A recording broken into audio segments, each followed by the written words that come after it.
Таджикам не скрыться от диктаторов, неужели они сговорились? Подписывайтесь на обновления и точно будете в курсе всего самого важного. В Екатеринбурге в суд направлено уголовное дело в отношении уроженца Таджикистана, обвиняемого в терроризме, хранении оружия и изготовлении взрывчатых веществ. Расследование уголовного дела 30-летнего Бехруза Ганиева и двух других фигурантов Гамида Датаева и Артема Ватрю продолжается с 2020 года. Задержанные и их родственники считают уголовное дело сфабрикованными. Ганиев, Датаев и Ватря правозащитным проектом «Поддержка политзаключенных Мемориал» признаны политическими заключенными.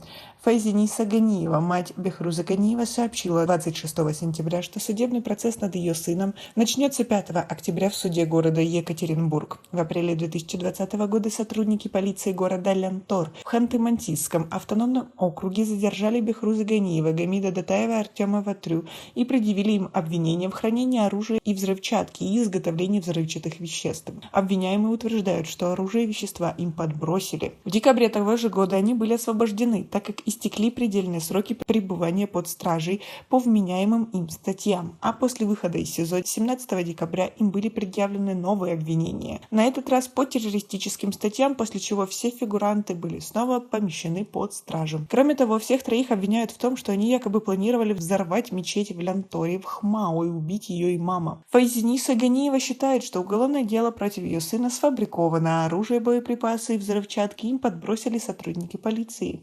Я увидела сына только один раз в октябре прошлого года. Следствие каждые 3 месяца или полгода продлевает срок содержания под стражей.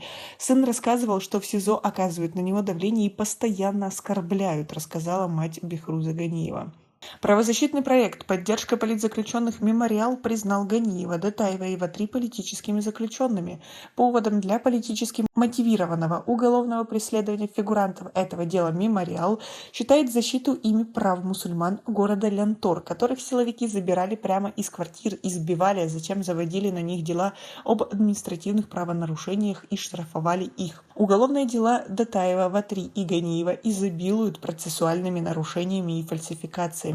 Так, их задержания проводились без понятых, что подтверждается видеозаписями, и по своей сути являются похищениями. Заявления Датаева, Ватри и Ганиева, которые свидетельствуют о своей невиновности и говорят о том, что оружие, боеприпасы и наркотики им подбросили силовики, подтверждаются не только показаниями родных обвиняемых, но и результатами экспертизы, большинство из которых не обнаружило следов обвиняемых на якобы принадлежавших им предметах, говорится в заявлении Мемориал.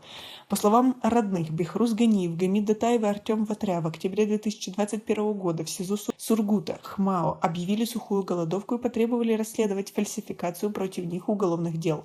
Власти не отреагировали на акцию протеста, а спустя несколько дней перевели их в СИЗО города Екатеринбурга. Бехруз Ганиев и его родные в 1994 году перебрались из Таджикистана в Россию.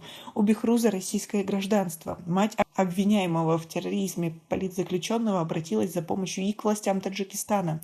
В Генеральном консульстве Таджикистана в Екатеринбурге сообщили, что никто к ним по поводу дела Бехруза Ганиева не обращался. Если будет письменное обращение, то мы обязательно переправим его в Душанбе для рассмотрения, сказал один из сотрудников консульства. С 2013 года российские СМИ неоднократно писали об аресте граждан Таджикистана по подозрению в терроризме и экстремизме. Власти Российской Федерации сообщили, что некоторые из них были убиты во время спецоперации силовиков. Правозащитники и родные убитых и задержаниях говорят, что дела против них сфабрикованы. А как вы думаете, на самом ли деле все это, и как вы относитесь к такому поведению властей России в отношении мусульман и таджиков в частности? А у нас пока на этом все. Оцените наше видео подпиской и лайком. До скорой встречи.